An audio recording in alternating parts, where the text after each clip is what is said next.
Hello and welcome to We Never Met, the podcast where I have interesting strangers on every single week. Today we have Nick Shoulders. How you doing? I'm not bad. How are you? I'm good. So where are you calling from right now? I'm calling from Fayetteville, Arkansas. I'm kind of starting like a land project thing out in the woods and splitting my time between here and there. So I'm kind of, just laying low today in town. What's the land project you're doing? I'm just going to like build a little cabin with my girlfriend and live out in the woods, that kind of deal, you know? You're going to build it yourself? I'm going to have a lot of help. I'm not that good at that sort of thing. I own one drill and a couple tools, but I'm not like a building type of handy guy. So now I'm getting a lot of help, but that's the plan. Start growing things and living out in the sticks. Wow. Yeah. And you're from Arkansas. Are you from that area specifically? I'm from west of Little Rock originally, like Ouachita foothills, but I moved up here when I was young. So I just say I'm from the Ozarks typically because it's easier than explaining like, I'm from the other mountain range in Arkansas that no one knows how to pronounce or spell. So it's fine. Ozarks is easier. Did you enjoy like growing up in that area? Yeah, it's gorgeous. And I'm a natural science nerd. So I like really dove in around here, and we've got 2 million acres in national forest 20 minutes outside of town. So it's kind of hard to beat in terms of being like a little nature nerd around here, but as being also like a kid who's scientific and like maybe like early progressive values and stuff are a little bit at odds with the social climate. So it's had ups and downs, but really I think by traveling and getting out and being a musician and stuff, I'm much more able to enjoy Arkansas now than I was as a younger person. Yeah, we should point that out. You are a singer, songwriter, musician. Did you always have that sort of influence? I mean, I've read a lot of your stuff that you've written, which is, I think is really great. But yeah, have you always had that thought process? Because it must have been really tough growing up in that sort of area with those thoughts. Yeah, I mean, I've always had to be, and I think anybody like me who's different here, you got to be kind of a combative weirdo to survive, because it's not really like there's an orthodoxy of policies or social values that make you feel welcome or accepted or sort of like liked. So weirdos band together here, and it's changing though. People are figuring out that they don't love cities and don't love being subjected to the rat race and whatnot, or kind of coming to places like here. And I've ended up noticing that it seems like the sort of like undercurrent of people that are more like me are sort of growing in rural spaces. So it's easier for us to kind of come back. I think that's cool and a nice trend. I hope that keeps up. Yeah, because you have gone like all over the United States and seen a bunch of different cities. Did it maybe sort of help you reflect more about why you liked where you were from in the first place? Well, sure. And I think I've kind of been dealing with cycles of that, and everybody who sort of deals with that push and pull is familiar with that cycle. But I really think this latest round of traveling and living in a van and then living in New Orleans and having New Orleans be just kind of like down the road, the music stuff's not going anywhere. It's a day's drive away, like Arkansas and Louisiana are neighbors. So, having this existence during the pandemic where I can't do music stuff, the other half of my existence as a person is somebody who likes fishing and catching snakes and identifying trees and stuff. So I'm going to do the other half while music's on pause, right? And just accept that Arkansas is where I'm at. And with all that touring and sort of living in all sorts of different places, is that hard? Is that harder for you creatively to like, I don't know, contextualize songs and music when you're thinking about all sorts of other things rather than staying in one place? Like, did you find that to be a difficult process? Yeah, truly. Well, so when I was living here last in Arkansas, I was in a bunch of like doom bands, thrash bands, weird like string band stuff, like just kind of all over the place. And then I left and was doing all busking and living out of my van and whatnot. And that travel period of 2.5-ish years, I didn't write any music. I barely painted, I saw and did an incredible amount of shit and felt really good about the output that I was getting out. But really, I was kind of honing skills. Like I was listening mostly to older people and playing old covers and playing stuff from the 20s and 30s. And so I really kind of went on a creative hiatus and just did like skills camp by traveling, because there's not much room to process those experiences in real time and do it again.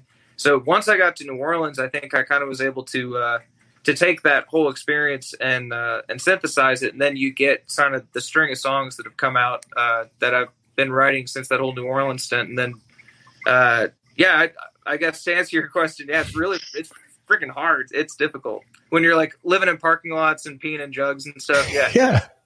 You write the songs about it afterwards. You don't think it's cool in the moment. Yeah. And I think, with a lot of things in sort of my life too, it's like you live those moments and you think back to them more fondly than they actually were. And I think that happens with traveling a lot too, probably, for sure. Yeah. And I think it allows you to kind of make the same mistakes twice in a way. Like I did the whole van existence for 2.5-ish years, living out west and kind of in and out of property in the South. But I was mostly just in the van, and I thought that I was pretty good at it. And I got decent at it. And then this last summer, I did a 4-month straight tour with me and the dog again in the van, like having the sort of like RV setup that I had in there and tour with it and just play shows and take breaks. And it kicked my ass. It was so hard. It's just like, I'm too old and like too beat up for this. Like, this was fun in my memories. But then looking back, I was like, there's a lot of dark parking lots in, like Walmart and Whitefish somewhere where I'm like trying to read by the light of a phone that's dying. And, it's just like the rose-colored glasses maybe will get you into situations you didn't necessarily plan for. But that last tour was crazy. My back went out and the van started failing. It was all bad. Dog got sick. Oh. There's that annoying thing people will tell you. It's like, oh, there's a song there. Yeah, exactly. Until then, I'll just suffer. Thanks. Yeah. Thanks for caring about me. Yeah, I appreciate that. It's amazing how much you use your back, though. When you throw your back out, you can't do anything. Not a thing. And driving, the only thing that saved me was my bass player. Shout out Grant Diabin, fucking amazing dude, and totally just rescued me by being able to drive after my back went out and we had a few shows. But I played 5 of 6 shows that were booked that week, and I could barely walk, had a cane and all that. And, then he had to leave. So then it was just me on the rest of the tour. Like, all right, if my back goes out, like, just going to have to crawl over and crack the van door and let the dog out and like, just leave me here to die, I guess. Fingers crossed, hope for the best. I know. I was just stretching and eating my weed gummies and drinking water, doing my homework. Yeah. I mean, that's the stuff they don't talk about, the stretching, that's all necessary. Right. No, I mean, I spent easily an hour a day on the road after that back thing, just being like, nope, I'm done. I don't care if I look like an idiot in this, like, if I'm waiting for gas or something and I'm just going to or for the pump to finish and I'm like stretching and I can hear someone snickering. I was like, I don't give a shit. This is necessary. Man, I got 6 more hours to go. Yeah. Yeah. And, for people that are getting introduced to your music, you do incorporate a lot of whistling, a lot of yodeling in your music. Did you listen to any of Andrew Bird's stuff before you started using that in music? I actually didn't, and I have really been. I feel bad about that because people they're like, yeah, Andrew Bird, and I'm like, sorry, I just listen to weird old for example, Slim Whitman's whistles a lot in his songs and does the yodeling and stuff. So that was an early influence, of course. But my dad was a really good whistler. He and his grandfather, I guess, all kind of had this vibrato, whistly country thing going on. And I picked up on it, even though my dad's probably more apt to whistle parts to classic rock songs. It's still something I grew up around a lot. So I got very into the whistling thing outside of Andrew Bird, I'm afraid to say. He came later. It was just a happy coincidence. Happy coincidence, exactly. Yeah, and talking about that sort of growing up, I've seen you talk about how sort of that yodeling and whistling came about. Is that sort of limited to one part of the country where it is a bigger thing, or? Okay, so the yodeling thing is hard to figure out. Yeah, I've done a little research on this because I've obviously am culpable in spreading it around at this point, but the early yodels as we know them in the country canon don't come from Swiss yodels. It appears to be a combination of sort of this fox hunt, yip, rebel yell, field holler combination. Sort of like what made up the South demographically wasn't coming from like the polka, Swiss Alps yodeling tradition. You know, Mm-hmm. it was from just from agriculture and forced labor and stuff like that. So if you get early blues performers like Tommy Johnson that are doing warbling yodel type stuff, the Mississippi Sheiks have yodeling songs. So it was in the blues canon. It wasn't just in the white hillbilly canon. But as far as I know, the sort of like king of yodeling, as we understand in country music in terms of the origin, would be Riley Puckett, and then going on to Jimmy Rogers.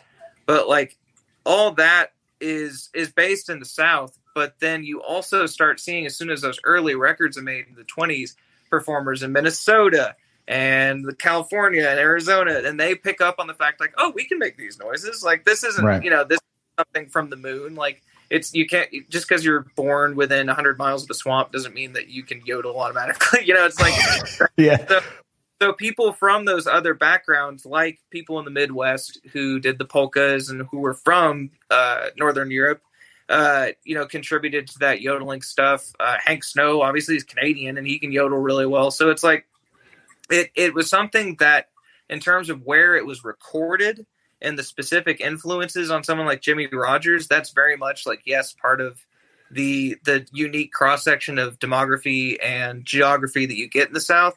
But I think what people hear in my voice, and they're hearing some of those older recordings, it's just kind of the mountain voice, whatever that is, where I think a comfort with volume and a certain amount of the geography of like having hills and hollows and valleys and stuff where you get to hear yourself sort of amplified. I think that comfort with volume comes with hilly terrain. So that's really the only thing I could say, is that if my style is rooted in landscape or has any influence in landscape, it's because of rocky, mountainy, open places where I kind of got used to being able to be as loud as I wanted to, which is, very fortunate for me, because otherwise I don't know how I would have ended up.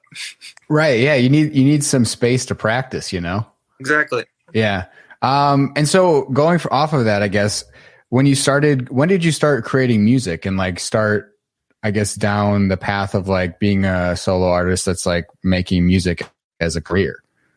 Well, when I was a kid, I didn't really have, like, my family is vaguely musical, but my parents aren't. So I had to kind of like beg for the Walmart drum set, and Sure. didn't have a guitar. And I think I was so desperate for musical outlet, I figured out how to play my teeth and, like whistle when I was very young.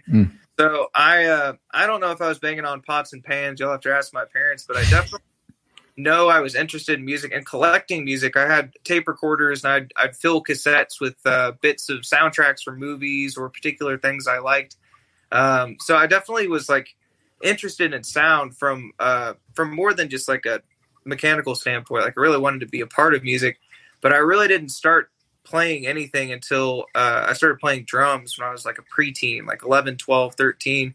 And I was just a lot of bad, like, pop punk bands and like crappy metal bands and stuff. Like I just played drums for other people's stuff, and didn't have like a teenage songwriting guitar phase. I couldn't play more than one chord on a guitar in standard until I was 27 years old. It's like pretty pitiful. So I just played in open tunings with a slide and did like wacky, distorted thrash music. I played banjo, harmonica. I toured as a harmonica player for a couple bands. Like, just getting kind of these random eclectic instruments as a backing player. But I didn't really put much effort or interest into being a songwriter. I think because I just plain didn't know how to play a guitar in standard, which is like the easiest platform with which to be a songwriter. Like I made some goofy string band recordings on guitar, and of course I was writing these like scary metal songs for the thrash bands and stuff, but like I didn't just play music as a songwriter and take it to a band or something until 2.5, 3 years ago. I guess like late 2017 when I moved to New Orleans, we formed up the band. But before that, it was all like wacky other stuff. So I feel fortunate to have like been a backing player so much, because I think it makes having a full band a little more relax, because I know what their experience is. I don't want to feel like some sort of narcissistic monster steering the ship into the ground, so like Yeah. I feel fortunate for those experiences in terms of like not being a lead solo player all the time. So what like made you take that turn of like, okay, I'm going to start learning the guitar and like writing songs? Well, so when I was out west busking, I was mostly playing banjo, and I started figuring out like, oh, I'm actually having more fun playing like 3-finger up picking style, like bluesy, old country, stuff like that, where I'm mostly singing and the banjo playing is secondary. And so then I was like, well, I might as well be playing guitar at this point. So I bought a little cheap acoustic guitar where I was in California, and I was like, I'll start playing this, and didn't really make any progress. And then my grandma burned all the skin off her feet. So I was like, shit, I need to move back to Little Rock and help out my family. And I'm going to like live at my grandma's house, and it's going to suck, but it'll be better than, living in a van in California. So I moved back to Little Rock and basically sat on a couch and played like simple guitar stuff while watching Jeopardy with my grandma. And at this house, I was surrounded by my grandpa's old, weird, warbly gospel music. So he made tapes on tapes on tapes, like 9 albums of like Pat Riley sings patriotic, Pat Riley sings country, Pat Riley sings religious musical moments. It's like all this bizarre sort of 80s Arkansas countrypolitan. So I was like, well, I played this hillbilly music when I was younger. I figured out how to be a fake Hank Williams when I was 17. Like I've got the yodeling, but I totally missed the like vibrato, the undertone like of that older music that comes from the gospel influence. So I was like, okay, I totally missed this. I screwed up my shot at playing country music. I'm going to start over. So I basically did like voice training and learned to play the guitar those like 9 months that I was holed up in Little Rock. And then from there was like, all right, moving to New Orleans, and I'll take these songs that I'm starting to work on there and make a band. But yeah, it was kind of just in like freaky isolation that all came about. It's been a pretty quick like trajectory for you then, as far as all this concerned. Yeah, really weird. I've always kind of like thought to myself, it'd be cool to get one good video, might get my head above the water with this stuff, because there's just so many people playing great music in that New Orleans scene. Like I'm surrounded by great folks, and as soon as that Western AF thing came out, things just got wacky really fast. And the pandemic, I think, has people just bored and alone. So folks are listening a lot more. So things went from like, 0 to 60 in the last like 3 months. And it's cool, but also sort of, frankly, shocking. Yeah, because I would imagine it's a lot like put on you now, because you have this. It's not like a trickle effect, it's this massive flood of people all of a sudden. Yeah, truly. It's like, I don't know. The last show that I played was at on Lundi Gras before Mardi Gras.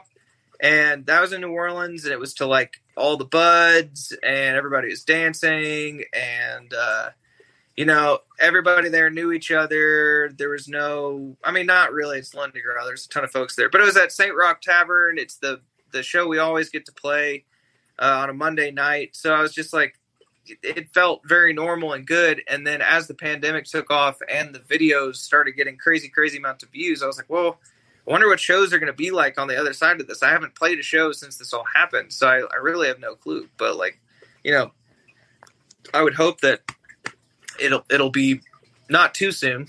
I'm hoping it's soon, but not too soon.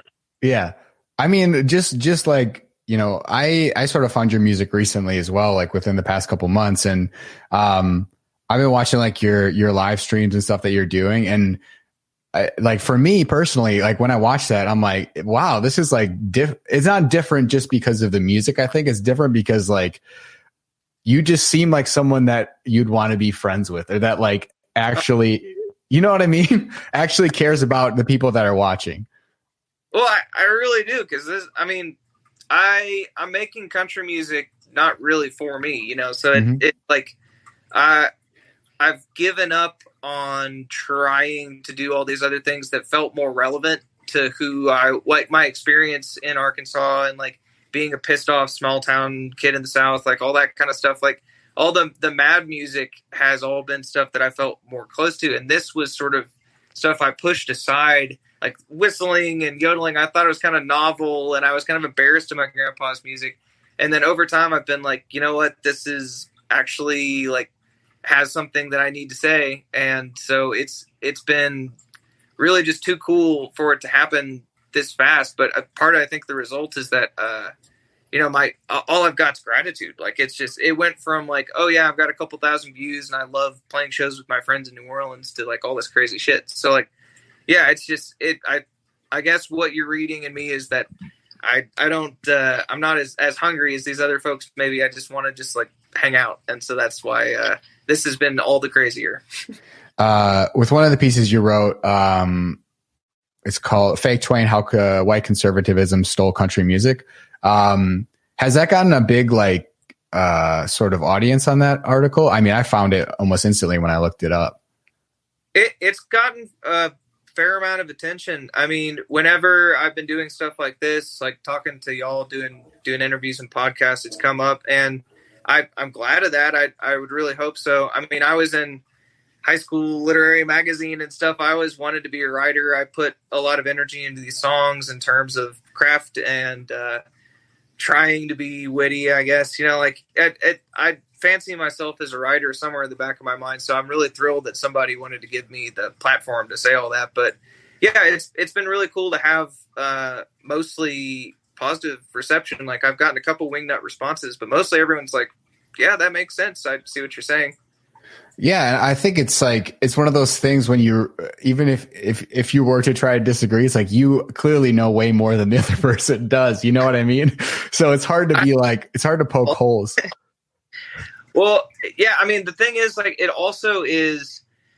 it's something where I talk to my music nerd friends who are more on the like insane encyclopedic 78 record into the like spectrum of music knowledge, who I in the original draft of that thing, I tried to emphasize over and over again, like, I'm oversimplifying a complicated exchange. There's way more going on here than I could ever hope to encapsulate, but here's like the skinny of it.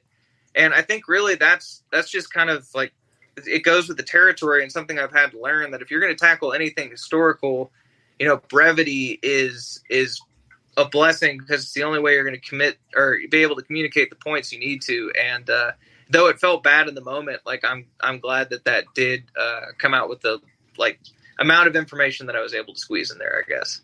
Yeah. How did you come to the conclusion to like write that? Was it something you were already interested in, like, researching, or? So what happened is, my buddy, he, I guess, contributes for In These Times.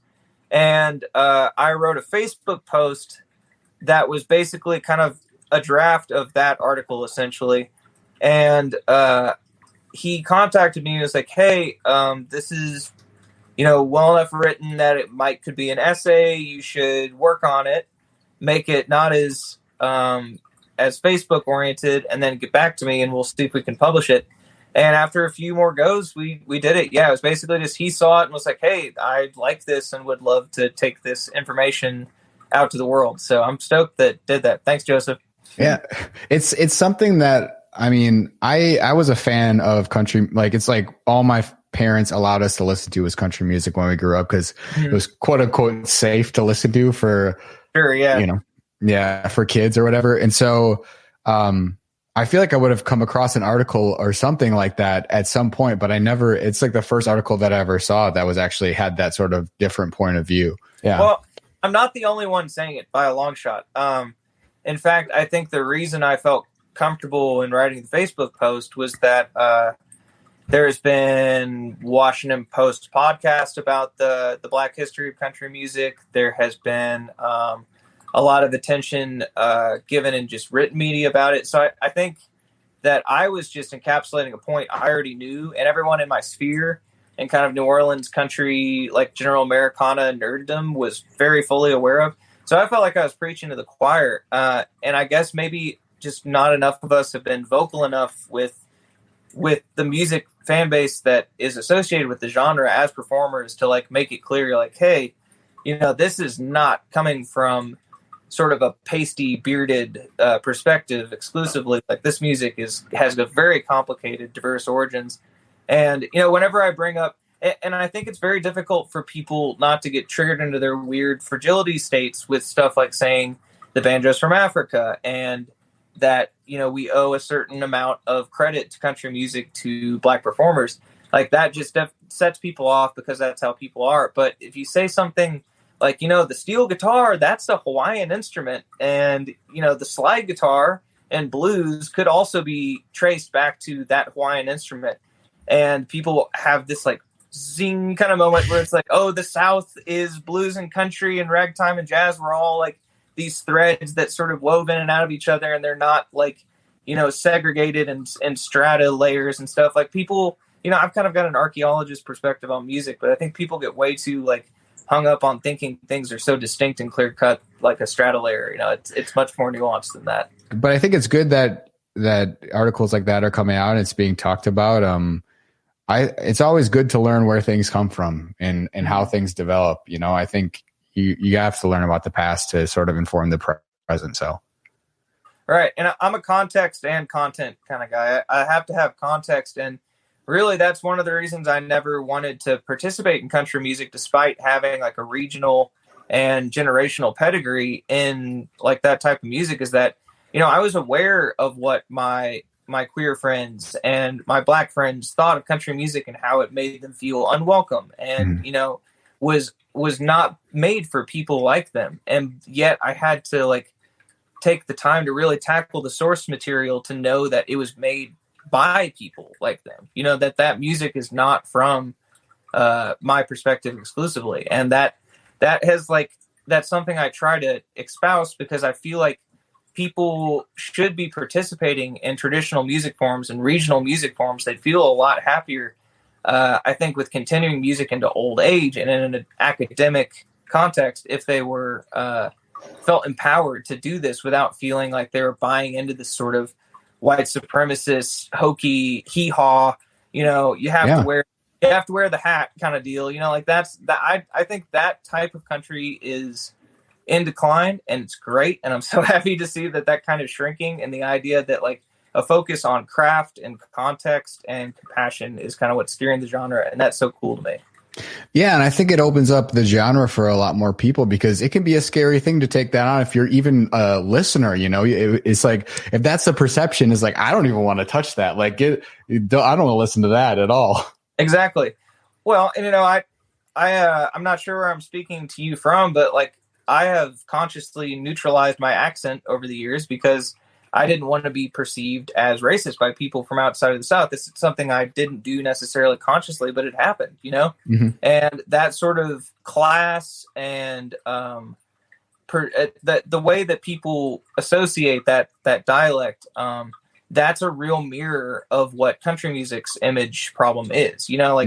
Having this association with that region. Because again, if country music was music from the country, from any rural space, why do these people from Canada have fake country accents, or fake Southern accents? Like the music and the genre obviously have roots in a place that has, a fantastic history of brutality, slavery, extortion, murder, genocide, all the problems. Mm-hmm. You know what I mean? So like, you can't divorce those two. And the fact that people are willing to tackle that now is really inspiring because it's overdue by a long shot. Yeah, no, I'm in Wisconsin right now. That's where I'm from. And so I had a similar experience. I mean, it's not as severe, but I mean, people with Wisconsin accents are often, I guess, looked down as rural people, if you pronounce things certain ways and stuff. So yeah, I kind of identify with that too. It becomes a thing. Like you don't want to be pointed out as saying something a certain way. Sure. No one likes to be otherized. And that's like, when people who are from like a dialect that sticks out and they feel that otherization, they're feeling the sting that a lot of people feel for stuff that they can't help. We can consciously, you and I have probably neutralized the way we've spoken over the courses of our lives to be much more acceptable to people that we don't stick out. And a lot of people don't have that luxury with aspects of them that aren't something like dialect. Mm-hmm. So like I think people, when they feel that sting, should really think about how that applies to a lot more than just their experience, because like feeling otherized for being rural or poor or having any of those class associations, like that's one thing. And that's definitely something that like comes with the territory of having any regional dialect.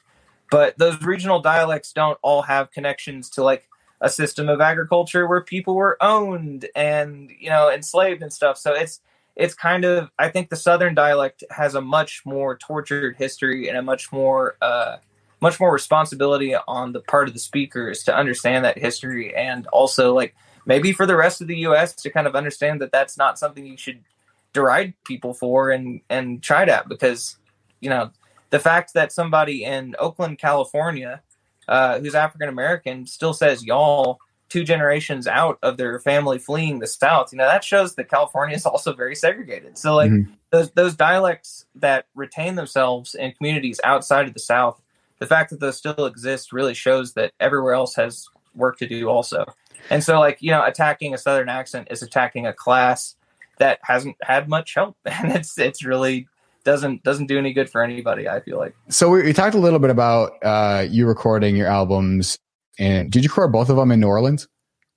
Yeah, Lonely Like Me was at Mashed Potato Records Studios, which is basically our friend Lee's house, that Sam Doors and Duff Thompson and Bill Howard were recording a lot out of. So all of our New Orleans pals basically have records through Mashed Potato. Worth checking out if you haven't heard any of those compilations. And then we recorded with Ross Farb from Video Age for the second album, but also in New Orleans. Yeah. So what was that like, since it was such a short period, it seems like, from you, like sort of starting to write songs and learning the guitar to recording an album? Like, how was that experience for you? I mean, I guess I didn't know any better. I thought I was just doing, you know, kind of the progression that's made the most sense. But I moved to town in November of 2017, moved to New Orleans, that is. And Grant, who I mentioned earlier, the bass player who sings the high harmonies and who drove my infirmed ass around the Northwest for a few days, he moved down from Fayetteville, same town I moved down from, about the same time a month, and we didn't even know it. We were just like, oh, heck, yeah, I've heard you play music, let's make more music. So he and I started up, and then we pulled some other players that I knew in town from travels and New Orleans community stuff, and just started the band. And we had the band together for about 4 months before we recorded Lonely Like Me. And then toured that summer, came back and played the dance season again and wrote some more songs and tightened everything up. And then we're like, okay, so let's not just like cover the Stooges and, you know, play in a living room. Like, let's make a real record that sounds like how we do live. So I'm really proud of OK Crawdad, just because it sounds like what we were doing on the dance floors in New Orleans for 2 seasons, if not a little bit more. And it's very representative of what that scene sounds like. And it's all live except for a few harmonies and guitar solos. And it's a great record, all to tape too, which I'm pretty into. I love how tape sounds, obviously. Yeah. It's interesting. What is a dance season in New Orleans? What is that? Oh, I guess I always have to preface this with New Orleans is a tourist town. So there is a definitive season of when people are there and events are happening, and thusly you make money. So I'm a drummer too, drummer first. So I picked up a lot of work as like a backing player for other bands. So I would play my shows and then play drums for other folks. And when it's the right time of year, Mardi Gras or the fall or later spring towards Jazz Fest, you know, you can make a living off that. So I was just, you know, playing shows full time. But that's what folks do really, is they come in October, September and stay till May or June. And then things start getting hot and everyone leaves for the summer, which I think is kind of it's not a good arrangement. It's definitely not really a responsible transplant arrangement, but it has how it's always been, and everybody makes more money on the road in the summer, so you just have to leave, honestly. Yeah, I can imagine. I'm not good with I'm from Wisconsin, so I'm not good with the hot weather. I can imagine a summer in New Orleans. I would lose all my body weight in water probably. Well, you know, Arkansas is not a temperate place, but New Orleans is in the summer is a whole other animal. Yeah, I bet. And so, like, I saw recently you were selected as a top shelf act for Tiny Desk concerts. Yeah, that was crazy. That has to be insane. You know, so what does that actually mean? I guess it means I'm in the whatever running for the final spot. I don't know if it means that somebody of the top shelf they're going to choose, or they've had somebody that like they already know is going to win, and they're like featuring us as a gesture of goodwill since like they liked us enough for it to be in there. But I watched the episodes, and there's so many good people that applied, and it like such a like bizarro range of genres. Like, I'm glad they pulled me in. I don't know if it was because it was so bizarro on one end of the spectrum that they decided that was like something they're going to go for, but I'm stoked to have been on it. It's very cool of them. So yeah, your dog, how old is your dog, by the way? About to turn 11, poor old guy. Wow. So have you had him since he was a puppy? Mm-hmm. Yep, he came from a dead-end dirt road in Hog-Eye, Arkansas, and when I got him, he'd never been under a roof or had a collar on or eaten out of a bowl or anything. He's just a true blue hillbilly pup. And then you took him all over the country. Yeah, sea to shining sea. He's a Pan-American dog now. How is it like traveling with a dog? Is it tough? Probably for other people. My dog's like a weird cat. He just sort of like chills, and he's not anxious, and he can't really move that fast. And he's 130 pounds. He's gigantic Pyrenees hybrid, so he's just like, he's pretty easy, and he doesn't cause me any trouble. So I would say that being on the road with that dude is about as easy as it gets in terms of dogs. I've been on the road with a couple other dogs, and yeah, they're kind of a nightmare. But really, all I would complain about is the mornings where I don't want to get up and I don't want to drive to some weird new place, or like don't want to like make coffee off of my like solar panels or something. You know, like I just want to like kick it. And he needs to go out, and he needs to be a dog, and I just like have to force myself to get up. And so I like to think that dog makes me a better human being, because every once in a while when I just want to like not be a human being, he's there to be like, all right, you're on. It says I need you. Exactly. Yeah. And so I would, since like talking about this before, I would assume it's like, I don't know, this is how I guess I'm projecting how I would feel like with all this, like, sort of wave that's coming of like a lot of more people are listening to you. I'm sure like coming out of this pandemic, you're both excited and scared of what's to happen. Well, for example, I just put merch online, which I was really stoked to have happen, because I had some before the pandemic, because we had our, the OK Crawdad album came out in December, mm-hmm. and we didn't have the release show until the end of January. And then 3 weeks later, pandemic time. So basically we released the record, had the party, and then the world started shutting down. So my first wave of merch got trapped in New Orleans, because I went up to the woods and just hid out for the first month and a half. And so all my stuff just stayed in New Orleans and hasn't been able to be sold.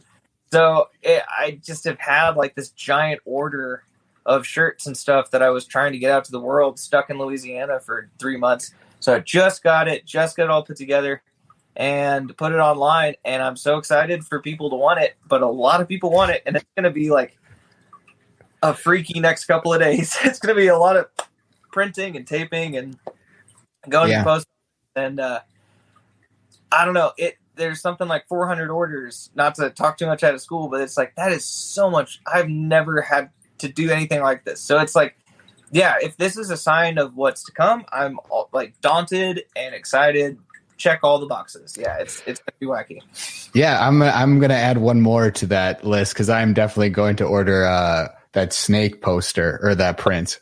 Well, include a note, and I'll throw in some extra stuff for it. Yeah, I'll go right up on this wall somewhere back there. But yeah, it's so cool. Did you? Because I know you're like an illustrator and stuff. Did you do all of your album art? Yeah. Did all the designs, anything you see related to the project. That's all me. You are really like just you're a one-man band. Yeah, I don't know. I don't know any better. Like I said, this is just kind of what I've always done. I started really thinking I was going to be an illustrator, or when I was a kid, I wanted to be a scientist. I came up in like a natural science background, so I wanted to be a paleontologist, but eventually I settled on art, and I was like, I'll do okay at art, and music's just kind of something I do because I can't stop making weird noises, my ADHD fucking weird sounds that come out of me, And so I always thought that the music thing was sort of something I'd have to eventually put behind me and get a really nice desk and like some nice slippers and an espresso machine and just be a guy who drew things in inside for the rest of forever. But I'm glad that I've been able to sort of cross the wires here, because it's helping out quite a bit to be able to like keep my art in practice by having to draw flyers and album art and t-shirts and all these promotional things. So I'm happy to have both outlets going, but it definitely makes me feel like worse at one or the other in varying degrees depending on the situation. Yeah, I don't think you're giving yourself enough credit, because I mean, I can draw like as a person, most people can, but you're really talented. I mean, like to the point where your style is so unique and so cool. I mean, similar to your music, and it shows in the artwork too, for sure. Oh, thanks. Like I said, it just comes out of me. I don't know what the hell's going on there. You just wake up one day and there's just this print in front of you. Yeah, damn, the risograph must have run in the night. I didn't even see this happen. And then there's one more thing that came up that I wanted to talk about. Did you have a new release with Gems on VHS, right? Mm-hmm. And so could you talk a little bit about that? And is that available to everyone? Yeah, you can just download it off of their site. Basically, they're gonna put out one of my videos here in a couple of days, and they are releasing the field recordings that they did at the place where the video was recorded in conjunction with that. So they're putting the recordings out today, and that's just available on the Gems on VHS website. You can download it. I'm not going to try and like sell those recordings or do anything with them because I'm doing a solo record at the end of the summer. But I am encouraging people to listen to it, to download them. A lot of people have wanted acoustic versions of these songs in varying ways, so I'm just like stoked people want them, and you should totally go and listen. Yeah, their videos on like even their YouTube channel are so awesome. So it's a cool project. It's the Anthony and Tim and all the folks that are involved over there. Like, much love to those guys because they came to Arkansas and I dragged them around to railroad tracks and mountaintops and all sorts of screwed up hollers and swamps and stuff. So more power to them. So you released your last album in December. You're releasing another new one this summer? Yeah, like I said, so many people have wanted the stripped down versions of the songs that I've kind of listened and decided that I was going to try to make something a little more pared down. And I've also, it's been a pandemic, so I've had a lot of songs that have sort of cropped up during isolation. So yeah, I'm going to put out something that's sort of a mix of some new recordings and some pared down, slowed down stuff. I do the one-man band deal, so I want to get some documentation of that and solo stuff. Because basically, if I wanted to, let's say, pitch to somebody, can I play this solo gig? As of now, the only evidence of my existence is either in record with a full band or on YouTube by myself. So I should probably have like a record of me. And I've never done a record of just me. I've never had record where I like play a banjo on one song, play harmonica on one, and play like, kicking, clapping kind of deal on another. So I'm just like, I'm trying to like sit down in the studio a couple days and just make something weird and personal and fun and get it back out. But definitely going to draw the artwork again and do all that. Probably will never see a photograph of me on the cover of anything. But yeah, that's the plan. Try to get it out by September. So where can people find like not only all this stuff, but when, the pandemic, when we get a vaccine at some point and we can freely roam again, people can find out about like, your live shows and stuff like that?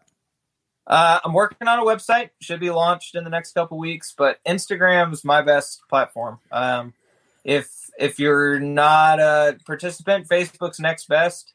But I'm working on making that stuff a little more integrated. As we talked about, I went from 0 to 60 this, so I have no management, no label, there's no support system, there's no logistical force behind here or any organization. So I'm doing my best to like get information out and all that while I can. But hopefully by the time shows are happening again, I'll have a little help and things will be less chaotic.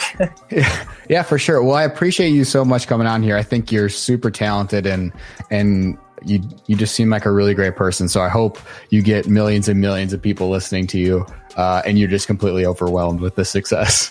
I appreciate that so truly deeply. You're wonderful to have me on. I can't, again, express my gratitude for everybody that wants to listen to me talk about weird old country music. Thank you.